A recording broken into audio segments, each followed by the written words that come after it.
Subscribe करें और bell दबाएं ताकि कोई खबर रह न जाए।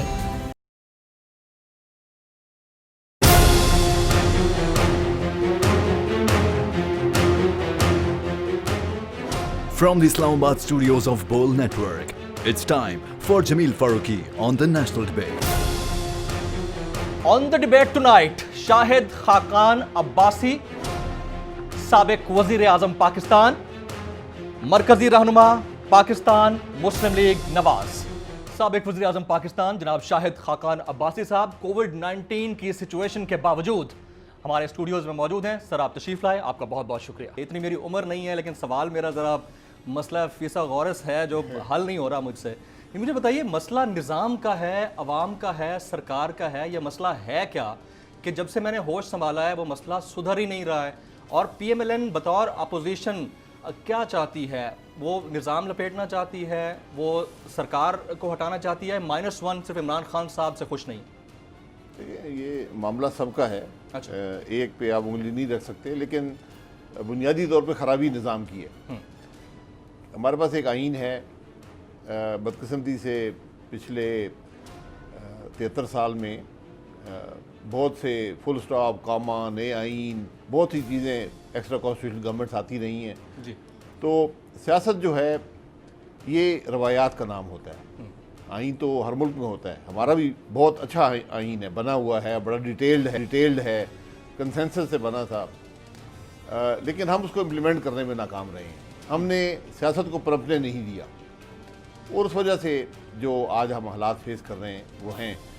और इसका कोई मुआवजा नहीं होगा, ये रातों रात मामलात हल नहीं होंगे कि कोई शख्स आ जाएगा, कोई सोच आ जाएगी, ये बात नहीं होती। ये बड़ी मेहनत का काम है, क्योंकि अब दुनिया में मार्केट बेस्ड इकॉनमीज़ हैं और हुकूमत को अब सिर्फ एक पैमाने पर नापा या तोला जाता है, वो मईशत है। अगर मईशत कामयाब है तो रोज़गार भी होगा, कारोबार भी होगा, मुल्क में तरक्की भी होगी, तो उसी पर लोग भी तोलते हैं और आलमी दुनिया भी आपको तोलती है। एब्सोल्युटली। आपने कहा कि हमें पनपने नहीं दिया गया, तो इसमें कसूरवार कौन है? मैं फिर कहूँगा कि निज़ाम कसूरवार है, अवाम कसूरवार है, या फिर जो सरकार आती है वो इतनी हैंडीकैप्ड होती है कि कुछ डिलीवर नहीं कर पाती? मैंने पहले कहा ये सब बातें हैं। अच्छा। और इन बातों को अब यहाँ पर जिसे हम पंजाबी में छेलना कहते हैं ना, कि हाँ। उसको छेलने का फ़ायदा कोई नहीं है। हाँ। ये मामलात एक ट्रुथ कमीशन आप बना दें और इसको डॉक्यूमेंट कर दें हिस्ट्री के लिए कि इस मुल्क में क्या कुछ होता रहा। गलतियाँ सबकी हैं, कोई भी इससे मुस्तस्ना नहीं है, लेकिन अब आपने सज़ा क्या देनी है, इनसे सबक हासिल करें। बहुत से ममालिक ने ये किया है, अपनी गलती को कम से कम डॉक्यूमेंट कर दिया पोस्टेरिटी के लिए, हिस्ट्री के लिए, और वो मामला भी करना चाहिए, अपने मामलात को आगे चलाएं। अगर हम पीछे देखते रहेंगे, मैं मुकम्मल तौर पर अकाउंटेबिलिटी के हक में हूँ, लेकिन ट्रांसपेरेंट हो, ट्रांसपेरेंट इंसाफ के तकाजों के मुताबिक हो। अकाउंटेबिलिटी ये नहीं हो सकती मैं तुम पे इल्ज़ाम लगाता हूँ और अभी मेरे पास कोई जवाज़ नहीं है, मेरे पास कोई मवाद नहीं है, मेरे पास इल्ज़ाम लगाने को नहीं है। मैं आज सुबह नैब की अदालत में गया था, 2 साल से मैं जवाब दे रहा हूँ नैब को, हर किस्म का सवाल उन्होंने 35 साल की ज़िंदगी के सवाल पूछे। अच्छा। मैंने भर भर के दे दिए, फिर उन्होंने 1 साल पहले मुझे गिरफ्तार कर लिया। उसकी क्या वजह थी? मैंने कोई आपसे ताउन नहीं किया, मुझसे आपने कोई बरामदगी करनी है, 70 दिन रिमांड, 8 महीने जेल में रहकर बाहर आ गए। आप ये कहना चाह रहे हैं कि ये पॉलिटिकल विक्टिमाइजेशन है? अगर आपने अकाउंटेबिलिटी करनी है उसका तरीका है, अगर आपने विक्टिमाइजेशन करनी है तो फिर नैब है। अकाउंटेबिलिटी का वाहिद तरीका है, बड़ा सिंपल है, वो टैक्स के कानून है। टैक्स, लेकिन वो फिर सब पर लागू होते हैं। फिर जो लोग इक़्तिदार में होते हैं उनसे शुरू करना पड़ता है कि भाई, और वो करना नहीं चाहते। ज़ाहिर है हर दौर में जो इक़्तिदार में होगा वो नहीं करना चाहेगा। हाँ, तो फिर आप खुद जो अगर झूठे हैं, गलत हैं, आप खुद वही काम कर रहे हैं जिसका इल्ज़ाम आप दूसरों पर लगा रहे हैं, फिर आप क्या पकड़ेंगे किसी को? राइट। अच्छा, क्योंकि आप लोग में हैं तो सवालात फिर अपोजिशन के हिसाब से ही करें तो ज़्यादा बेहतर रहेगा, बड़ा मज़ा आएगा उसमें। क्या मुत्तहदा अपोजिशन, यानी 2 बड़ी जमातें हैं, बाकी छोटी जमातों को अगर आप साइड पे भी कर लें, पाकिस्तान पीपल्स पार्टी और PMLN इस पोजीशन में है कि वो सरकार या हुकूमत का तख्ता उलट सकें? देखिए, यहाँ हमें उस पोजीशन में होने की ज़रूरत नहीं है। सरकार या हुकूमत तो खुद अपना तख्ता उलटने पर तैयार है, खुद कोशिश कर रही है। देखिए, जो हुकूमत डिलीवर ना कर पाए अवाम उससे तंग आ जाए। या आपके सारे लोग यहाँ बैठे हैं, आपके बाहर पूरा न्यूज़ रूम है, उनसे पूछे ज़रा। एक आप कल अभी जाकर एक सर्वे करें, ये जो 40-50 लोग आपके हैं, आपको हकीकत नज़र आ जाएगी। अब्बासी साहब, मैं सर्वे की तरफ तो बाद में आऊंगा। सर्वे आपके हक में जाता है, नहीं, लेकिन मैं उन सर्वेज के हक में नहीं हूँ, यकीन करें। अच्छा। ये मैं बिल्कुल इन सर्वेज को डिस्कशन मेरे साथ करना कोई फायदा नहीं, नहीं। आपने एक बड़ी जबरदस्त बात की। आपने कहा कि अवाम खुद तय कर रही है और हुकूमत अपने लिए खुद अपना पाँव कुल्हाड़ी पे मार रही है, कुल्हाड़ी पे अपना पाँव मार रही है। हुकूमत हाँ बिल्कुल, हुकूमत नाकाम हो चुकी है, हाँ, मईशत तबाह हो चुकी है, मुल्क की तरक्की रुक गई है, मुल्क में फैसले नहीं हो रहे, हुकूमत नाअहल है, करप्शन के स्कैंडल पे स्कैंडल आ रहा है, जवाब है नहीं किसी के पास। लेकिन पीएमएलएन बतौर अपोजिशन खुद क्या कर रही है? अगर सब कुछ पब्लिक ने जज करना है तो पीएमएलएन या पीपल्स पार्टी बतौर अपोजिशन खुद क्या कर रही है? अब आप नंबर्स को देख लेते हैं। यानी फाइनेंस बिल की मंजूरी का वक्त था और उस वक्त के ऊपर 160 वोट फिर भी ले जाती है पीटीआई बतौर हुकूमत, और पीएमएलएन से 12 से 15 लोगों के बारे में इत्तलात हैं, मैं कंफर्म नहीं कर रहा, आप इसको कंफर्म करेंगे कि वो फ्लोर ऑफ द हाउस से उठ के चले गए। जब सिचुएशन ये है, उनके इत्तेहादियों की तरफ तो हम बाद में जाएंगे, आपके अपने जो पार्टी के मेंबरान हैं वो आपकी सपोर्ट में क्यों नहीं खड़े हो रहे हैं? देखिए, अपोजिशन को सपोर्ट नहीं चाहिए होती, सपोर्ट हुकूमत को चाहिए होती है, नंबर उसने करने होते हैं। हुकूमत, ये वोटिंग हुकूमत की होती है। रिजेक्शन के लिए उन्होंने सपोर्ट चाहिए होती है। 160 नहीं, रिजेक्शन के लिए देखिए, रिजेक्ट आज तक वोट हुआ नहीं है, हुआ नहीं है। तो ये एक खाम ख्याली है। हुकूमत ने पूरी कोशिश की, 2 हफ्ते लगे रहे या इशाइये दिए और 160 वोट पड़े। 172 होते तो समझ में आती। 172 मेजॉरिटी थी, आप शो करते हैं कि मेजॉरिटी मौजूद है, वो नहीं आ सकी। अपोजिशन के 119 वोट पड़े हैं, हमारे 6-8 लोग कोरोना में हैं, कुछ लोगों की ज़ाती मजबूरी नहीं उस दिन आए। हमने कोई तैयारी इस वोट के लिए नहीं की, जो लोग शहर में मौजूद थे वही आए, क्योंकि जब वोट होती है बजट की, वो अपोजिशन करवाती है, डिवीजन हम करवाते हैं, हम ऑब्जेक्शन रेज करते हैं। तो 119 वोट, अब हमारे 119 132 हो जाते, 140 नहीं पड़ता, उससे फर्क। हुकूमत नाकाम रही है, ये हकीकत है। मैं तो सिर्फ ये कहूँगा कि मैंने पहली दफ़ा ज़िंदगी में देखा है कि हर आदमी अपोजिशन पे नजर लगाए बैठा है। उसकी वजह है ना ये कुछ हमें डिलीवर करेंगे, ये हमारे मसाइल को हल करेंगे। उसकी वजह है ना, जब पब्लिक के अंदर डिसअपॉइंटमेंट फैक्टर अपर लेवल पे चला जाता है तो वो देखते तो अपोजिशन की तरफ हैं। अब आप बतौर साबिक वज़ीर आज़म पाकिस्तान, एंड आपके बारे में चीज़ें चल भी रही हैं कि हो सकता है आप आने वाले दौर में वज़ीर आज़म पाकिस्तान हो, हमारी दुआएं आपके साथ हैं इस मामले के ऊपर। लेकिन फिर भी जिस वक्त ये हो रहा था, फाइनेंस बिल मंजूर हो रहा था, उस वक्त आप पार्लियामेंट हाउस के बाहर खड़े होकर ये कह रहे थे कि अगर आज वज़ीर आज़म पाकिस्तान एतमाद का वोट लें तो वो शायद वोट लेने में नाकाम रहें, और अंदर ही आपके 15 से 20 लोग आपके हक में वोट नहीं दे रहे थे। ये कॉन्ट्रडिक्शन है, इसको जरा क्लियर कर दें। नहीं, कोई 15 से 20 लोग नहीं थे, मुझे इस बात के लिए पहली दफा ये बात सुनी है। मैं इसलिए कह रहा हूँ आप कंफर्म कर दें कि उठ के गए लोग या नहीं गए। नहीं, कोई भी नहीं गया। कहाँ जाएगा, क्यों जाएगा? मकसद होना चाहिए ना। मेरा ख्याल है 2-3 लोग जो बड़ी देर से इंतजार सुबह से बैठे हुए थे, लोग आते जाते रहते हैं। मैंने कहा ना कि हमने ना पार्लिमानी पार्टी मीटिंग की कि हम हाजिरी पूरी करें, उसके बावजूद हाजिरी बहुत अच्छी थी। 119 बहुत वोट हैं अपोजिशन के लिए। अगर हमने तैयारी की होती कि आज हमने वोट करवा के नंबर शो करने हैं, तो मेरा ख्याल है आपको 140 वोट आसानी से वहां मिल जाते। Then what's happening in Punjab? उधर आपके 5 MPs जाके बुज़दार साहब से मिलते हैं, एक PP का भी MPA है, वो जाके मिलता है बुज़दार साहब से, और वो अपने कंसर्न्स शो करते हैं कि we are not happy with Pakistan Muslim League Nawaz and Pakistan Peoples Party. मतलब दैट्स द रियल कंसर्न, और इसके ऊपर आपसे बात करना बनती थी। अगर फेडरल में नहीं हो रहा तो पंजाब में क्या हो रहा है? जी, वो अगर अपोजिशन क्या करना, किस बात से खुश नहीं है, इस मतलब हुकूमत से खुश हैं, हुकूमत की कारकर्दगी से खुश हैं। हाँ, तो फिर उसका तरीका है कि आप जिस पार्टी के टिकट पर इलेक्ट हुए हैं वो सीट छोड़ें, दूसरी पार्टी जिससे आप खुश हैं इलेक्शन लड़ें और वापस आ जाएं हाउस में। उन अराकीन के खिलाफ कोई तादीबी कार्रवाई बिल्कुल होनी चाहिए। मैं तो शहबाज साहब, पहले भी ये काम इन लोगों ने किया था। उस वक्त भी ये फैसला हुआ था, लेकिन शायद उस वक्त कोई इन्होंने माफ़ी तलाफी करके बात ख़त्म की है, मुझे पता नहीं है। अब फिर अगर ये हरकत की है तो इनको पार्टी से निकाल देना चाहिए। अच्छा, PMLM और पाकिस्तान पीपल्स पार्टी ये कहती है कि पाकिस्तान तहरीक इंसाफ के अंदर वजारत उज़्मा के लिए 2-3 और उम्मीदवार भी हैं। Can you please name them कि वो कौन है? नहीं, कोई उम्मीदवार नहीं है। इमरान खान के होते कोई उम्मीदवार वहाँ नहीं है। वो जो उम्मीदवार होगा गर्दन काट देगा उसकी। अच्छा जी, मतलब ये तो आप मैं सीधी बात कर रहा हूं। इतने फैशिस्ट हैं कि वो वहाँ किसी में हिम्मत नहीं है उम्मीदवार बनने की, उम्मीदवार बन के दिखाए।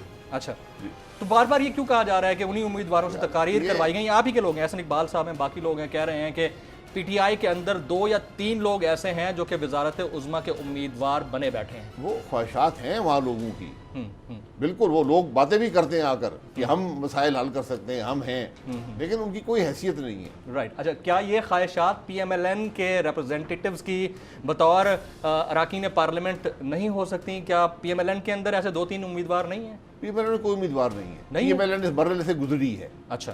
पीएमएलएन के उम्मीदवार अगर कभी हुकूमत बनी, इलेक्शन हुए, अक्सरियत हुई हमारे पास, तो वो उम्मीदवार का फैसला जमात करती है, अशखास खुद नहीं करते। कैंप्स जो हैं लोग, वैसे पीएमएलएन में कैंप्स हैं? कोई कैंप नहीं है। एक मरियम नवाज कैंप, एक शहबाज शरीफ साहब कैंप। नहीं, माजरत है, ये सिर्फ मैंने मैं क्लियर करना चाह रहा हूं अखबारों public के और आगे। न्यूज की हद तक ये बात सुनी है। अच्छा। ऐसी कोई बात नहीं, पार्टी के अंदर ऐसी कोई चीज नहीं। कतन हो ही नहीं सकती, मुमकिन नहीं है। ख्वाजा आसिफ साहब, आप सब एक पेज पर हैं। अच्छा। इख्तलाफ राय हर रोज होता है, हर रोज हर इशू पर होता है, राइट। लेकिन इख्तलाफ नहीं होता, इख्तलाफ कोई नहीं। आने वाले वक्त में अगर पीएमएलएन इलेक्ट होती है तो प्राइम मिनिस्टर नवाज शरीफ होंगे या शहबाज शरीफ साहब होंगे या आप में से या ख्वाजा आसिफ में से कोई होगा? देखिए, ये जमात फैसला करेगी कौन अच्छा। होगा। ये उस वक्त के हालात देखकर फैसला किया जाता है। सदर हमारे शहबाज शरीफ साहब हैं, सदर शहबाज सदर शरीफ साहब। शहबाज शरीफ साहब हैं, वो फैसला करेंगे। उन्होंने खुद बनना है, किसी और ने बनना है, लेकिन ये मुस्तकबिल की बातें हैं।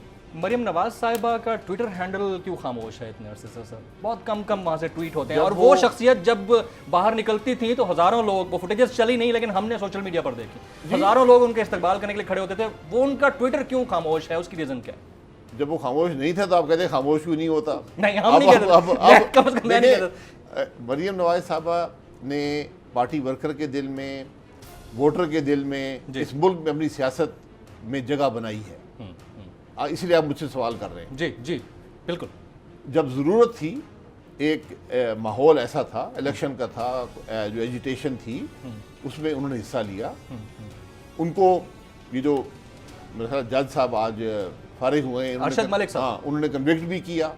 वो जेल में भी नहीं है, अभी वो बेल पर बाहर है। तो उन्होंने कहा है कि जब भी मेरी, जब वो पार्लियामेंट की मेंबर नहीं है, पार्टी की ओहदेदार, पहली दफ़ा ज़िंदगी में बनी है, पिछले साल नायब सदर हैं जी, तो उन्होंने कहा है कि जब पार्टी को मेरी ज़रूरत पड़ी मैं हाजिर हूँ। तो यही, जब ज़रूरत पड़ेगी जमात को, क्योंकि आज इस जमात में जो क्राउड पुलर जैसे कहते हैं, ये वोट गेटर जो है, पर्सनैलिटी वो पर्सनैलिटी जो है, वो यकीनन उनका एक बहुत बड़ा रोल है, कैरिज्मा है। अच्छा, मुझे अब आपसे सवाल बड़ा इंपॉर्टेंट करना है। इसके ऊपर बहुत सारे तज्ज़ियाकार डिबेट कर चुके हैं और बड़े बड़े लेवल पर जाकर कर चुके हैं, और वो ये है कि मियां नवाज शरीफ साहब की बीमारी का मामला अपेरेंटली कुछ और था, लेकिन बैकग्राउंड में कोई बड़ी डील हुई है और उस मद में कुछ पैसे भी आए हैं। मैं हारून रशीद साहब का तज़किरा कर रहा हूँ। इसमें कितनी सदाकत है सर? ऐसे आएंगे तो कहाँ गए? उन्होंने तो लोकेशंस तक बता दी कि कहाँ नहीं, हुकूमत के पास आए होंगे ना, किसी और की जेब में मैं गए। यही कहना चाह रहा हूँ कि हुकूमत से हुई है डील या किससे हुई है? मैं ऐसी घटिया सोच के बारे में कमेंट नहीं कर सकता। अच्छा, यानी ऐसा कुछ नहीं हुआ? नवाज शरीफ साहब ने ना जिंदगी में करप्शन की है, तो पैसे क्यों किसी को अदा करेंगे? जब इस मुल्क में चंद लोगों के पास पैसा था, तो उनके वालिद साहब 1935 से कारोबार कर रहे थे। मियां शरीफ साहब का एक नाम था, लाहौर में, पाकिस्तान में एक नाम था। तो यकीनन एक ऐसे खाते पीते घराने से उनका ताल्लुक है, तो आप उनको करप्शन पे एक्यूज कर सके? हालात मिड टर्म इलेक्शन की तरफ जा सकते हैं। देखिए, मैं सबसे बड़ा हामी हूँ कि हुकूमतें अपना टाइम पूरा करें।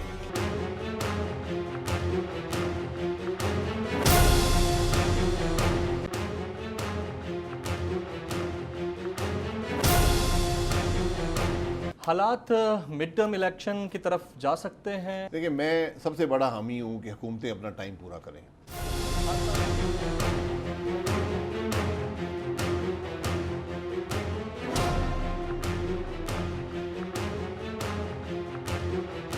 यानी कोई डील वील नहीं हुई, आपने गेट कर... किस मकसद के लिए, किस मकसद के लिए डील? नवाज शरीफ वो आदमी है जो मुल्क से बाहर था, यहाँ पर कन्विक्शन हुई जो अब आज साबित होगी कि गलत थी। जी, वो वहां से लंदन से वापस आया अपनी बेटी के साथ और जेल चला गया। उसने अगर डील करी तो उस वक्त भी डील करता ना। चलें, आपकी बात को अगर इसको 100% दुरुस्त तस्लीम कर लें। नहीं, ना करें, आप तस्लीम ना करें, मैं तो हकायक बयान कर रहा हूँ। There is always an agree to disagree, sir, वो तो हो सकता है ना, agree to disagree तो है। मैं आपसे कोई डिसएग्री कर नहीं रहा, मैं तो एक हकीकत बयान कर रहा हूँ। Action speak louder than words. यानी जिस वक्त मियां साहब गए हैं यहाँ से इलाज की गर्ज से, अल्लाह ताला उनको जल्द रूह बसेहत करे, जिस वक्त वो यहाँ से गए हैं उसके फौरन बाद से मरियम बीबी का ट्विटर खामोश हो जाता है। यानी 8 से 9 महीने का अरसा ऐसा गुजरता है कि जिसमें कभी कभार मियाँ साहब की तरफ से कोई एक ट्वीट वो कर देती हैं उनको रेफर करते हुए। तो फिर ये खामोशी किस बात की, जब कोई डील नहीं हुई, कोई बात नहीं हुई, फिर खामोश रहने की वजह नहीं समझ में आती। खामोशी, उनकी जमात मौजूद है, PMLN मौजूद है, 84 मेंबर पार्लियामेंट का है, वो रोज बात करते हैं। देखिए, सियासत कोई सर्कस नहीं होता कि आप हर रोज तमाशा लगाएंगे। जब जरूरत होती है, मकसद होता है, उसको हासिल किया जाता है। आज हम अपोजिशन में हैं, पार्लियामेंट्री अपोजिशन में हैं, हम कर रहे हैं। उससे आप खुश या नाखुश हो सकते हैं कि वो अपोजिशन शायद उतनी मौसर नहीं है जितनी होनी चाहिए। यकीनन ये गिला दुरुस्त हो सकता है, हम उसको मौसर बनाने की कोशिश करेंगे। PMLN के दौरे हुकूमत की अगर बात की जाए तो अपने दौर का हाईएस्ट GDP शायद पहले हमने कभी किया। सड़कों का जाल, मोटरवेज, मेट्रो ट्रेन्स, 3 अदवार हुकूमत पर मुश्तमिल सियासत, आपके कायद मियाँ नवाज शरीफ, वो जब यहाँ पर बात करते हैं जलसों के अंदर तो कहते हैं कि विजन 2050 की हम बात कर रहे हैं। जब यहाँ से जाते हैं तो मुझे क्यों निकाला पर ज़बरदस्त किस्म की सियासत करते हैं। लेकिन वो शख्स पाकिस्तान में एक ऐसा हॉस्पिटल नहीं बना सके जिसमें वो खुद अपना ट्रीटमेंट करवा सकते। ये बड़े अलमिया की बात नहीं है सर? देखिए, अस्पताल मौजूद है, अस्पताल ट्रीटमेंट करते हैं। जो उनकी बीमारी थी वो ट्रीटमेंट यहाँ नहीं हो सका। ये लोग बाहर जाते हैं, यहाँ भी इलाज हैं, इलाज मौजूद हैं, लेकिन यहाँ पर इस्टेब्लिश हुआ कि जिस किस्म की उनकी मामलात हैं वो यहाँ पर डील नहीं हो सकते। उन्होंने बाहर जाने की, उनके डॉक्टर पहले भी बाहर थे, अभी भी बाहर हैं। इसमें इल्ज़ाम लगाने की क्या बात है? जितने अस्पताल नवाज शरीफ ने बनाए हैं पाकिस्तान की तारीख में किसी ने नहीं बनाए। आप पूरे पंजाब में देख लें, सिर्फ पंजाब में नहीं, KP में अस्पताल बनाए, बलोचिस्तान में बनाए, सिंध में बनाए, और अभी 30 अस्पतालों का नया मंसूबा था जो यहाँ पर मुख्तलिफ सियासत की नज़र हो गया।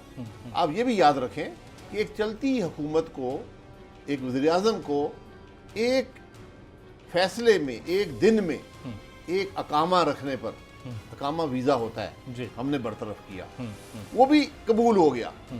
लेकिन आप उस हुकूमत के 5 साल का मुवाजना पाकिस्तान की तारीख में किसी हुकूमत से कर लें, आपको काम नजर आएंगे। हर काम नहीं हुआ, मैं भी ये कहता हूँ, हर काम नहीं कहीं कमी कोताही रह गई होगी, हो जाती है जी, रह गई है। अब ये कहना जी वो अपना इलाज बाहर करा रहे हैं, ये उनकी मर्जी है। ये पब्लिक का क्वेश्चन है, मैंने आपसे किया नहीं। हाँ। ये मरीज की मर्जी है, जहां मर्जी इलाज कराए, लेजिटिमेट राइट है उसका राइट है। वो अपना खर्चा कर रहे हैं। हाँ। मुल्क के अंदर डॉक्टर मौजूद हैं, लेकिन जिस किस्म के मामलात उनके थे, उन्होंने बेहतर समझा मैं बाहर जाके इलाज करा लूं। पब्लिक कहती है कि इन्हीं बातों की वजह से, इन्हीं मामलात की वजह से, यानी अगर जहांगीर तरीन जाते हैं तो लंदन इलाज करवाने जाते हैं, मियाँ साहब जाते हैं तो लंदन इलाज करवाने जाते हैं, अवाम और अशराफिया में एक डिवाइड पैदा हुई है। शायद वही एक फैक्टर था जिसकी वजह से PMLN से लोग मुतनफ़िर होकर दूसरे कैंप में गए। तो क्या इस फैक्टर को बेहतर करने की मुस्तकबिल में कोशिश की जाएगी? देखिए, बिल्कुल हमें ज़रूरत है कि अपने हालात को बेहतर करें, कि बाहर जाने की ज़रूरत ना पड़े। जो भी आदमी होता है वो अपना बेहतर से बेहतर इलाज कराना चाहता है जी। अगर वो ये समझता है यार एक डॉक्टर किसी और मुल्क में है, वो मेरा इलाज बेहतर करे, वहाँ चला जाता है, अपने खर्चे खुद करता है। तो यकीनन मुल्क के हालात बेहतर बनाने की ज़रूरत है, लेकिन मुल्क में हुकूमत चलेगी, सियासत होगी, सियासत को पनपने दिया जाएगा, लीडरशिप सामने आएगी, फिर ही ये मामला। सियासत को पनपने दिया जाएगा नहीं, दिया जाना चाहिए, उसके बगैर आपकी तरक्की नहीं मिलेगी। जो आज हालात हैं, ये इन सब में इन बातों का असर है कि हमने जिस तरह के इलेक्शन हमारे मुल्क में होते रहे हैं, जिस तरह के मामलात चलते रहे हैं, गवर्नेंस जिस तरह है उस तरह अब नहीं चल सकती। ये आज फैसला हो गया है इस हुकूमत की नाकामी से कि हमें निज़ाम को बेहतर बनाने की ज़रूरत है। Let's talk about the policies of the government. Kashmir के ऊपर गवर्नमेंट की पॉलिसी, आप साबिक वज़ीर-ए-आज़म पाकिस्तान की हैसियत से मुतमईन हैं कि कश्मीर पर गवर्नमेंट की पॉलिसी ठीक है? देखिए, कश्मीर पर जो हुकूमत हो, हम उस पॉलिसी से मुतमईन हैं। अच्छा, लेकिन कश्मीर एक इशू है जिस पर कोई डिवाइड नहीं है पाकिस्तान में। इस हुकूमत ने वहाँ भी डिवाइड पैदा कर दिया। वो कैसे? कि अपोजिशन को शामिल नहीं रखा अपनी सोच में और अपने फैसलों में। कश्मीर का एक वो तो कोरोना के ऊपर भी नहीं साथ रखा ना जी। मैं ये कह रहा हूँ, कश्मीर का इशू हो, नेशनल सिक्योरिटी का इशू हो, डिफेंस का इशू हो, कोरोना भी आया है, ये इशूज ऐसे हैं जिस पर कोई इख्तलाफ नहीं है, लेकिन अपोजिशन को साथ मिलाने की जरूरत होती है। हमारे ज़माने में जो टेररिज्म हुआ, जब दर्दनाक वाक़या पेश आया APS का, यहाँ पर धरना लगा हुआ था। 6 महीने से एक जमात खड़े होकर दिन रात गालियाँ निकाल रही थी। नवाज शरीफ ने फिर भी हाथ बढ़ाया, उसने कहा आए बैठे मेरे साथ, एपीसी करते हैं, इसका हल ढूंढते हैं। और सियासतदानों ने मिलकर बैठे, हल ढूंढा, उसको इम्प्लीमेंट किया। आज अल्हम्दुलिल्लाह मुल्क दहशतगर्दी से पाक है। ये लीडरशिप होती है। लीडरशिप ये नहीं होती कि आप गालियां निकालनी शुरू कर दें अपोजिशन को, आप हर एक को चोर कहना शुरू कर दें, अपने चोरों को भूल जाएं। ये बड़ी एक कम ज़र्फ़ी की सोच है, बड़ी छोटी सोच है, इससे मुल्क नहीं चलते। परफॉर्मेंस ऑफ द गवर्नमेंट 2 साल के दौरान ढंडोरा पीटा जाता है कि 2 साल मिले, हम 2 साल में क्या करें, गुज़िश्ता हुकूमतों का गन साफ करें या अपने हालात को बेहतर करें। लेकिन नोज डाइविंग इकोनॉमी हम सब देख रहे हैं, जीडीपी आप सबके सामने है, मतलब तारीख में पहली दफ़ा माइनस में चला गया। कैसी है परफॉर्मेंस गवर्नमेंट की आपकी नज़र में? मैं एक सवाल आपसे कर देता हूँ जी पूछिए। एक मुस्बत काम इमरान खान का ये हुकूमत का बता दो 2 साल में। मैं तो 2-3 मुझे लगे उनके नहीं, मुस्बत अच्छा, काम। आप उनमें से एक बता दें। उनमें से एक काम तो मुझे प्लास्टिक के शैग्स के ऊपर पाबंदी जी का मैं अच्छा लगा। बिल्कुल मैं भी ये कहने लगा था। मोहतरमा जरताज गुल साहिबा की अचीवमेंट जो है जी। वो इस हुकूमत की सबसे बड़ी अचीवमेंट है। लेकिन मैं इस्लामाबाद में शॉपिंग बैग बंद किए गए प्लास्टिक। लेकिन इसमें मैं ऐड कर दूं शॉपर कि जो अभी थे। भी शॉपर्स मिल रहे हैं। नहीं, वो लोग अभी भी उनका यूज कसूर करते हैं, नहीं है। implement नहीं हुआ अभी तक। वो कसूर इंटीरियर मिनिस्टर का है या कैबिनेट डिवीजन का है। सीडीए इम्प्लीमेंट नहीं कर सकी। मोहतरमा ने अपना काम कर दिया और वो ही नहीं किया। उसके बाद आपको कोविड का मतलब आपको पता था 19 का? नहीं सर मुझे नहीं पता। पाकिस्तान में कोई शख्स नहीं बता सका, खातून मोहतरमा ने बताया। सुपर लीड बना दी उन्होंने, गल्फ न्यूज, जी। रिपब्लिक इंडिया, पता नहीं कहाँ पूरी दुनिया में पाकिस्तान की इज्जत करवाई। जी। अच्छा बासी साहब, बड़ी इंपॉर्टेंट बात और वो ये कि नेशनल सिक्योरिटी जो कंसर्न्स होते हैं उसको बड़े तरीके से डील किया जाता है। अगर डॉन लीक्स एक नेशनल सिक्योरिटी इशू था तो आपकी एविएशन इंडस्ट्री के हवाले से कोई भी बात इख्तराई लिहाज से करना भी नेशनल सिक्योरिटी कंसर्न है। पूरी एविएशन इंडस्ट्री कोलैप्स हुई है। आपकी एयरलाइन की हालत यह है कि दूसरे ममालिक उसके इजाज़तनामे मनसूख कर रहे हैं। यूरोप में आप नहीं जा सकते, ब्रिटेन में नहीं जा सकते, खलीजी ममालिक आपके खिलाफ खड़े हुए हैं, वो आपसे वजाहतें तलब कर रहे हैं। और उस मामले के ऊपर कि वो बात है ना कि पेश अज मर्ग वावेला, यानी कोई है भी नहीं बात और सबूत भी नहीं है। और पायलट्स के हवाले से शायद वजीर मौसूफ को पता भी नहीं होगा कि पायलट की लाइसेंसिंग होती क्या है। उसके ऊपर इतनी बड़ी बात कर दी, क्या ये नेशनल सिक्योरिटी कंसर्न नहीं था? ये देखिए, हर चीज़ जहाँ मुल्क की बदनामी हो नेशनल सिक्योरिटी कंसर्न होता है। लेकिन ये सोच हमने खुद डेवलप की है। मैं इस मुल्क का वज़ीर-ए-आज़म था। आप 2 साल से मुझे बदनाम भी कर रहे हैं, जेलों में डाल रहे हैं, इल्ज़ामात लगा रहे हैं, आपसे केस बना नहीं आज तक। आपने नवाज शरीफ साहब के साथ जो किया, आपने अभी राजा परवेज़ रशीद साहब रिहा हुए हैं, जी। जरदारी के साथ जो किया, शहबाज शरीफ के साथ जो किया, साद रफीक साहब, हीरोइन डाली की राना सनाउल्लाह साहब, तो ये इस हुकूमत की सोच है। तो आपने 262 पायलटों को बदनाम कर दिया, उनकी लिस्टें शाया की, आपने उनको सजा दे दी, उनको ग्राउंड करा दिया, और आज तक आपने केस ही नहीं, आपने तफ्तीश ही नहीं की। और अब उस रायते को जो फैला हुआ है उसको संभालने के लिए वज़ीर इत्तलात आते हैं, बाकी आते हैं, लेकिन जो होना था डैमेज हैज बीन डन। संभाल सकते नहीं है। देखिए, डैमेज हैज बीन डन। आप इंसाफ के तकाजे, ये लोग इंसाफ के तकाजे भूल गए। आपने चीटिंग की है ना, मैं आप पे इल्ज़ाम लगाऊंगा, खत लिखूंगा, जनाब आपने सीए लाइसेंस जारी करता है, पीआईए नहीं करता, आपने सीए के इम्तिहान में चीटिंग की है, इम्तिहान कराने वाला मैं हूँ सीए, आपने चीटिंग की है, ये आपने चीटिंग किया, ये शवाहिद हैं, आकर अपने सफाई पेश करें। जब वो आदमी आता है, सफाई देता है, फिर आपने एक फैसला करना है, इसका लाइसेंस कैंसिल करना है या बहाल रहने देना है। इतनी बात थी। ये इन कैमरा भी हो सकती थी। इन कैमरा ही होती है, ये कोई पब्लिक में नहीं होती।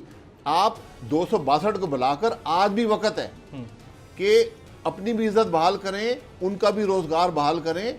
262 लोगों ने चीटिंग नहीं की। 28 को आपने शो कॉज जारी किया है, आज तक एक साल हो गया है। 28 पार्टियों को शो कॉज, ये नई बात नहीं है जो जी 28 को शो कॉज जारी हुआ है, उनमें से एक का भी लाइसेंस आपने कैंसिल नहीं किया।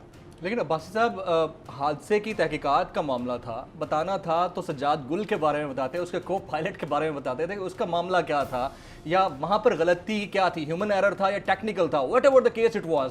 इतना बड़ा कच्चा छट्टा खोलने की ज़रूरत क्या थी? क्या ये इस वजह से किया गया कि सारा मलबा पिछली पार्टियों पर डालकर उनको ज़रा एक्सपोज किया जाए और उस चक्कर में खुद फंस गए? सर लाइसेंसिंग का पार्टियों से कोई ताल्लुक नहीं होता। अच्छा, रेगुलेटर इंडिपेंडेंट। आप खुद पायलट है ना बाय द वे? जी, मैं 43 साल से पायलट हूँ। मैं इस आपका लाइसेंस मैंने क्या है? PIA भी चलाई है। हाँ। मैंने अमेरिका से अमेरिका लाइसेंस से लिया लिया, है। हाँ। वो पूरी जिंदगी वैलिड है, अच्छा, पूरी जिंदगी। एक दफा बन गया वंस फॉर एवर। एक दफा बन गया, वो प्राइवेट लाइसेंस है, पूरी जिंदगी वैलिड रहता है। मैंने सिर्फ मेडिकल लाइसेंस सर्टिफिकेट लेना होता है और किसी फ्लाइंग क्लब में जाके 3 टेक ऑफ और लैंडिंग करनी होती है, मैं बहाल हो जाता हूँ। अब ये मामला PIA के क्रैश का नहीं है। क्रैश एक अलग मसला है, उसकी इन्वेस्टिगेशन हो रही है। एक इंडिपेंडेंट इदारा, CA से भी independent, aircraft accident investigation board है जी, वो जी। इन्वेस्टिगेट कर रहा है। ठीक। उसने एक इंटरनल रिपोर्ट भी आपके सामने रखी है। एक बात जरूर समझ लें, उसकी रिपोर्ट आने में 6 महीने से 1 साल लगेंगे। वो रिपोर्ट किसी को मुर्द इल्जाम नहीं ठहराती। ये बात अभी तक यहाँ किसी हुकूमत में किसी को समझ नहीं वो आई। तो एविडेंसेस के साथ बात करेगी ना, जो भी नहीं करेगी। नहीं, वो हकायक आपके सामने रखती है। ये सेफ्टी इन्वेस्टिगेशन होती है, उसका सिर्फ एक मकसद होता है कि आइंदा ऐसा एक्सीडेंट ना होने पाए, हम इस एक्सीडेंट से सबक हासिल करें। वो ये नहीं कहेगी कि पायलट ने इसको क्रैश कर दिया, वो ये नहीं कहेगी कि कंट्रोलर ने कुछ कर दिया, वो ये नहीं कहेगी कि वो सारे हकायक आपके सामने रखेगी। आप उसको कैसे इस्तेमाल करके क्या एक्शन लेते हैं, ये CA का काम है, ये हुकूमत का काम है, ये PIA का काम है। दुनिया की तमाम एयरलाइंस को पढ़ती हैं और देखती हैं यार कि हमसे तो ये गलतियां नहीं हो रही। एक एक्सीडेंट ऐसा भी हुआ था जी। कि एक पायलट ने खुदकुशी करके जहाज को गिरा दिया था। जी। उसकी भी इन्वेस्टिगेशन में पायलट को ब्लेम नहीं किया गया। इन्वेस्टिगेशन हुई कि भाई अगर ये पायलट था, इस तरह उसने किया है, Psychological क्यों issue किया था है? या कोई था, क्या क्यों था? किया है? सही। वो उन कॉजेज को एड्रेस करते हैं, वो इल्ज़ाम लगाने के लिए, लाइबिलिटी क्रिएट करने के लिए नहीं होते। ये हमारी हुकूमत में कोई नहीं समझता। हाँ, आप भी नहीं समझते। हर आदमी कहता है जो पायलट गलती कर गया, कोई कहता नहीं जहाज खराब था, कोई कहता कंट्रोलर ने गलती कर दी है, कोई कहते PIA खराब है, कोई कहते जिसको लाइसेंस चेक करो। इस तरह ये तमाशा नहीं लगाना चाहिए। लेकिन अब ये मलबा सिर्फ PIA पे नहीं गिरा, अब ये मलबा सिर्फ सिविल एविएशन अथॉरिटी पे नहीं गिरा, ये उस रेगुलेटर पर भी गिरा है जो कि लाइसेंस आपका इशू करता है या वैलिडेट करता है पूरी दुनिया के अंदर। यानी पाकिस्तान का पायलट अगर किसी दुनिया के किसी कोने में है, वो शकू को शुबा से देखा जा रहा है, एरोनॉटिकल इंजीनियर तक देखा जा रहा है, एयरक्राफ्ट मेंटेनेंस करने वाला तक शुबे से देखा जा रहा है। तो इस सूरत में आप तो एक और क्राइसिस फेज में चले गए हैं एविएशन इंडस्ट्री को लेकर। देखिए, क्या सिविल एविएशन को कुछ असर हुआ है? क्या हुकूमत को कुछ असर हुआ है? वो तो कह रहे हैं असर किस पे हुआ है? PIA पे। जी। असर उन लोगों पे हुआ है जो बाहर नौकरियां कर रहे थे, पायलट थे, इंजीनियर थे। EASA ने, जो पूरे यूरोप की एविएशन एजेंसी है, जिस तरह हमारी CAA है, उन्होंने कह दिया है कि आपका जो CAA है जी। जो स्टेट है, वो ऑपरेटर को यानी एयरलाइन को की ओवरसाइट करने में नाकाम है, हमें उसकी कैपेबिलिटी पे शुबा है। इसका मतलब है कि आपकी एविएशन पूरी इंडस्ट्री आज उसको लोग शक की निगाह से देखते हैं और लोगों ने उनको बंद कर दिया, ग्राउंड कर दिया। जी, आपके पायलट नहीं उड़ा सकेंगे, आपके जहाज वहां नहीं जा सकेंगे। ये बहुत सीरियस मामला है, इसको बड़ा लाइटली ले रहे हैं। राइट। आज भी करेक्टिव एक्शन अभी तक नहीं लिया गया। राइट। अब शाहिद खाकान अब्बासी साहब, माशाल्लाह आप टॉल हाइटेड हैं, गुड लुकिंग तो हैं ही, प्राइम मिनिस्टर है पाकिस्तान के, आपकी एविएशन है, पायलट भी है। आपने ज़िंदगी में कभी एक ऐसा लफ्ज़ सुना है कि जिसमें लॉकडाउन भी आता हो और वो स्मार्ट भी हो? देखिए, आप उसको स्मार्ट कहें, लॉकडाउन आपने करना है, इसका उसको कोई नाम दे दें, नाम देने से मामला नहीं बदलेगा। इस कोरोना का एक ही मुकाबला है कि लोगों को आपस में मिलने से रोकें, उसी से इसकी इन्फेक्शन रेट कम होगा और कोई तरीका नहीं है। यूरोप के एक मुल्क में 10-10 हज़ार केसेस डेली थे। आज पूरे यूरोप में 600 केस हैं, पूरे यूरोप में। बिल्कुल सही। हम 10 केस डेली से अब 4000 और हमें टेस्टिंग छोड़ दी है। मैं यही तो कह रहा हूँ, हमारी जब आप टेस्टिंग नहीं करेंगे तो फिर कैसे आएगा? हाँ, कल हम टेस्टिंग 0 कर देंगे तो इन्फेक्शन रेट भी 0 हो जाएगा। 0 हो जाएगा, पूरी दुनिया को यही दिखाएंगे हमारे पास तो कोरोना है ही नहीं। आप यकीन करें कि मैं किसी शख्स को रमज़ान शरीफ में जानता नहीं था जिसकी जो कोरोना का पेशेंट हो। मुझे खुद भी कोरोना हुआ, मैं सैकड़ों अफराद के, हज़ारों अफराद को जानता हूँ कोरोना हो चुका है।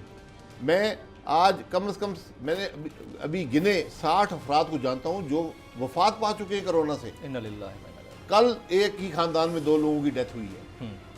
ये सीरियस मामला है। हमने बड़ी आराम से कभी स्मार्ट कह देते हैं। आज तक वफाकी हुकूमत ये नहीं कह सकी, प्राइम मिनिस्टर मुंह से ये नहीं कह सका कि लॉकडाउन होना चाहिए। प्राइम मिनिस्टर ने टीवी पर कहा मैं लॉकडाउन नहीं करूंगा, नहीं होने दूंगा।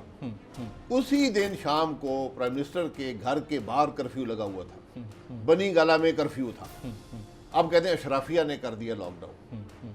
यार मुल्क अशराफिया चला रही है, आप चला रहे हैं। आपकी पॉलिसी है क्या? आज तक ये नहीं बता सके पॉलिसी है क्या।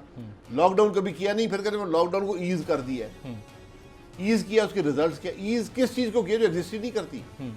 कोई सूबों को साथ नहीं रखा, हर सूबे की अपनी पॉलिसी है। जिस एरिया में हम बैठे हैं ना, इसका भी स्मार्ट लॉकडाउन चल रहा है, लेकिन आप आए हैं ना कहीं से, तो ये इस तरह का लॉकडाउन चल रहा है। अच्छा, ये ना स्मार्ट है ना लॉकडाउन है, ये ना आपको धोखा हैंडसम देने है। वाली बात है। इन्फेक्शन रेट्स को देखें, हाँ। टेस्टिंग रेट 30,000 तक गया, वापस 20 पे आ गया। आपको आज 60,000 से 1 लाख टेस्ट डेली करने चाहिए। इख्तियारात के लिए 18वीं तरमीम बड़ी ज़रूरी है। अब की गवर्नमेंट, जब गवर्नमेंट में नहीं होती थी वफाक में, तब कहती थी। अब मुसलसल एक बात आना शुरू हो गई है कि 18वीं तरमीम है जिसकी वजह से हम सही काम नहीं कर पा रहे। तो एक तो चलें, आपकी कॉन्ट्रडिक्शन है बयानात के अंदर, मैं इस गवर्नमेंट के लोगों की बात कर रहा हूँ, लेकिन ये 18वीं तरमीम के खात्मे की बात क्यों फिर से जोर पकड़ना शुरू हो गई है इनकी गवर्नमेंट के दौरान? देखिए, इस हुकूमत का एक खासा है जी, यहाँ हर वजीर सवाए अपनी वजारत के हर बात पे, हर चीज़ पे बात करता है। हर, या आप देख लें, अब वज़रा को देख लें। हाँ जी, हाँ जो साइंस टेक्नोलॉजी वाला है वो चांद ढूंढ रहा होगा, जी, ठीक है ना। वो मिनिस्टर अफेयर का क्या, वो ईद का तयन साइंस टेक्नोलॉजी ने करना शुरू कर दिया। जो फॉरेन अफेयर है वो कोविड-19 के बारे में असेंबली में बात कर रहे हैं। बिल्कुल बिल्कुल बिल्कुल, ठीक है। सिर्फ एक खातून में फिर जिक्र करूंगा कि उन्होंने प्लास्टिक बैग से उन्होंने नहीं डिफाइन, उन्होंने बड़ा जबरदस्त किया। और उन्होंने भी आपको कोविड डेफिनेशन करके दिया। मैं यही कह रहा हूँ, डिफाइन बड़ा जबरदस्त किया। एनवायरमेंट नहीं, जो भी किया, हर आदमी बोलता है, हर दूसरी मिनिस्ट्री के बारे में बोलता है। आप एविएशन को देख लें, पोर्ट्स एंड शिपिंग का मिनिस्टर आके बोलेगा। कभी वो अकाउंटेबिलिटी वाला कोई एक बंदा बना हुआ है, पता नहीं उसकी क्या पोस्ट है, वो आके बोलता है। कभी को और बोलता है। रखा हुआ है एक इंफॉर्मेशन मिनिस्टर गरीब, वो हमारा दोस्त है, वो शरीफ आदमी है, उसका ये काम ही नहीं है, उसको यहाँ बिठा दिया है। वो इस किस्म के मामलात है हुकूमत के। तो जहाँ तक 18वीं तरमीम की बात है जी, 18वीं तरमीम अब एग्जिस्ट नहीं करती। एक मुल्क का एक आइन बन गया है, उसके बाद भी तरमीम हुई है। मेरा ख्याल है 24 या 25 तक हम पहुंच गए। जी जी, खासी तो अमेंडमेंट। अब एक मुल्क का आज एक आइन है। जी जी, हुकूमत अगर ये समझती है कि हमें मुल्क चलाने में इस आइन में तरमीम करनी है, तरमीमी बिल लेकर आ जाए, बातें ना करे, तरमीमी बिल लेकर आए कि हम ये समझते हैं कि फलानी फलानी शिक को तब्दील करना चाहिए, इससे मुल्क चलाने, मुल्क की बेहतरी होगी। हम साथ हैं। तरमीमी बिल लाने की पोजीशन में है ये गवर्नमेंट? नहीं, क्यों नहीं है। तरमीमी बिल कोई हुकूमत खुद नहीं कर सकती, उसमें कंसेंसस कायम करना पड़ता है। आप बिल तो लाए ना कि आपकी सोच क्या है। आप बातें कर रहे हो नहीं तरमीम खत्म होनी चाहिए, यार तरमीम तो खत्म हो चुकी है, वो तो आइन का हिस्सा बन गई है। अब आप बताएं आप क्या तरमीम चाहते हैं आइन के अंदर। मेरी भी बहुत सी सोच है कि आइन में ये तरमीम होनी चाहिए। मैं भी बताऊंगा आपको, आप ले आए बिल, मैं भी बताऊंगा कि ये चीज़ें आइन में तरमीम होनी चाहिए। एक कंसेंसस बिल कायम हो जाता है। हमने अपनी हुकूमत के आखिरी दिनों में आइनी तरमीम करके दी है। जो फाटा का था, हमारी हुकूमत के आखिरी 10 दिन में आखिरी मिनट तक नेगोशिएट होता रहा। यानी दोपहर को बिल था, सुबह भी एक मसला खड़ा हो गया कि जिन इलाकों को कंसेशन मिला हुआ है केपी में टैक्स का, उनका क्या बनेगा। हमने हल कर दिया और कंसेंसस से बिल सारी जमातें उसमें शामिल हुई, वो बिल अप्रूव हो गया। प्रोएक्टिव अप्रोच सिंध की थी बेहतर कोविड-19 हैंडलिंग में जब वफाक की? आप रिजल्ट्स देख लें, सबसे बेहतरीन रिजल्ट्स जीबी और एजेके की गवर्नमेंट से दिए हैं। अच्छा, मुकम्मल लॉकडाउन इम्प्लीमेंट करके क्राइसिस पैदा हो गया था वहां पे। 450 पेशेंट जीबी के अंदर चला गया जो ईरान से आए थे। आपने इजाजत दे दी। छोटी सी जगह है, मेरी आबादी कम है, जगह फैली हुई है, उन्होंने फिर भी कंट्रोल किया बड़े अच्छे तरीके से। हफीजुर रहमान साहब ने जबरदस्त परफॉर्मेंस, और उसके बाद राजा साहब ने एजेके में। सिंध गवर्नमेंट ने एक बड़ा चैलेंज है, कराची बहुत बड़ा शहर, उसको मैनेज करना मुश्किल है। उन्होंने अच्छी परफॉर्मेंस दी, कोशिश की, दूसरे सूबों ने भी कोशिश की, लेकिन ये बहुत बेहतर होता कि वफाक सबको बुलाकर एक स्ट्रेटजी पूरे मुल्क के लिए बनाता और उसको सारे मिलकर इम्प्लीमेंट करते। वो तो अपोजिशन को मिलाना नहीं चाह रहे, नहीं, मसला सारा है। अपोजिशन को ना बुलाएं यार, हुकूमतों को बुला लें, हुकूमतों को मिला लें। हुकूमतों को बुला लें हाँ, कि भाई ये स्ट्रेटजी हमने बनाई है पूरे मुल्क के लिए, आपका क्या ख्याल है, आप भी राय दे दें। एक स्ट्रेटजी मिलकर बनाएं, उसको इम्प्लीमेंट करें बिला ताखीर और बिला इंतफरीक। राइट। हालात मिड टर्म इलेक्शन की तरफ जा सकते हैं शाहिद खाकान अब्बासी साहब, और जिस तरह डेवलपमेंट्स हो रही हैं, आप मुस्तकबिल को लेकर क्या कहेंगे, कितने अरसे में ये हो सकता है? देखिए, मैं सबसे बड़ा हामी हूँ कि हुकूमतें अपना टाइम पूरा करें। खान साहब को 5 साल पूरे करने चाहिए। मैं इस कॉन्सेप्ट का हामी हूँ कि हुकूमत को 5 साल पूरे करने चाहिए। राइट। हमारी हुकूमत 4 साल और 2 महीने में तोड़ी गई, टूटी। हमने आखिरी दिन तक रात के, अब यकीन करें, रात के 12 बजे तक हमने कैबिनेट मीटिंग की आखिरी दिन। उसके मिनट्स हम साइन करके घर गए। हुकूमतें चलनी चाहिए। अब मसला ये है कि ये हुकूमत मुकम्मल तौर पे नाकाम हो गई है। मैंने आपसे पूछा, आप कोई बात मुझे माकूल नहीं बता सके कि इनकी 2 साल में एक मुस्बत काम किया। सर, एक तो मैंने बता दिया, वो बता दिया। चले, मैं अपना बाकियों को छोड़ मैं अपने अल्फाज वापस लेता हूँ। तो जिस हुकूमत की सबसे बड़ी कारकर्दगी इस्लामाबाद में प्लास्टिक बैग बैन करना है, उससे आप क्या तवक्को करते हैं? इसलिए आज इस हुकूमत का एक एक लम्हा पाकिस्तान पर भारी है। ये नाकाम हो चुकी है, खत्म हो चुकी है। इससे कोई लेकिन 5 साल मुकम्मल करने चाहिए, बेहतरी की तवक्को नहीं है। नहीं, मैं तो एक कॉन्सेप्ट के तौर पर बात कर रहा हूँ।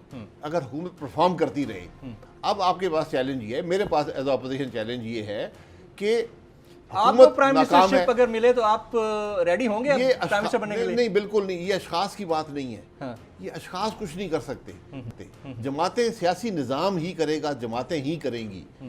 अब मुझ पर अब लाजिम है एज अपोजिशन कि मैं कोई ऐसा तरीका ढूंढूं आइन के अंदर रहते हुए। हम किसी गैर जमहूरी अमल का हिस्सा नहीं है, ना बनना चाहिए। हमने बहुत पाकिस्तान में मार खाई है। अब आपने आइन के अंदर रहते हुए हल ढूंढना है कि जमहूरियत भी चलती रहे और कोई नई हुकूमत पाकिस्तान में आ सके जो इन मामलात को हल कर सके। ये तो नाकाम हो गए। राना मशहूद साहब मेरे ही शो में बैठे थे, ज़ाहिर है आपकी पार्टी को रिप्रेजेंट करते हैं, पंजाब से एक बड़ी शख्सियत हैं। वो कह गए कि हम अगस्त तक तहरीक अदम एतमाद ला रहे हैं। क्या वाकई आप लोग इस तरफ जा रहे हैं? स्ट्रीट पॉलिटिक्स दोबारा होगी अगर कोरोना हैंडल हो जाता है, बेहतरी आ जाती है सिचुएशन में? देखिए, ये सब ऑप्शंस हैं। आप अदम एतमाद भी, ये आखिरी ऑप्शंस होती हैं। अच्छा, जब कोई रास्ता ना रहे, अदम इनिशियल ऑप्शंस क्या है? अदम वो आप कर ही एतमाद रहे एक हैं। ऑप्शन होती है। देखिए, एक ऑप्शन तो अभी नजर आ रहा है कि हुकूमत कि इत्तेहादी छोड़ के जाएं, आपके साथ मिल जाएं। अक्सरियत वैसे भी लूज कर चुकी है। हुकूमत के पास अक्सरियत मैं नहीं समझता हूँ आज है। इत्तेहादी छोड़ गए तो बिल्कुल खत्म हो जाएगी। उसके बाद प्राइम मिनिस्टर के पास 2 चॉइसेस होंगी कि या किसी और जमात को हुकूमत बनाने का मौका दें, हाँ। या असेंबली डिसॉल्व कर दें, या अपनी तरफ से कोई और प्राइम मिनिस्टर अपनी तरफ से। नहीं, वही ये तो उनका है। यहाँ अपनी जमात से बनाए या बाहर से कोई आ जाए। लेकिन ऐसा जमात पीटीआई तो फेल हो गई ना, उनसे तो बेहतरी की तवक्को नहीं है। तो ये -1 -100 इससे फर्क नहीं पड़ता। तहरीक अदम एतमाद ऑप्शन हो सकता है। आखिरी ऑप्शन है। तहरीक अदम एतमाद की जो मैकेनिक्स हैं हमारे मुल्क में, जिस तरह वो इम्प्लीमेंट होता है, तकरीबन एक नामुमकिन स्टेप होता है। नामुमकिन स्टेप। मैं एक तहरीक अदम एतमाद का विधान के खिलाफ हिस्सा रहा हूँ। मैं उसके सब कुछ जानता हूँ। I understand, I know. Former prime minister of Pakistan Shahid Khaqan Abbasi साहब अब स्टूडियोज में तशरीफ लाए, आपका बहुत बहुत शुक्रिया। ख्वातीन हज़रात, हमारी तरफ से यही कुछ। दोबारा हाजिर होंगे। अल्लाह हाफ़िज़।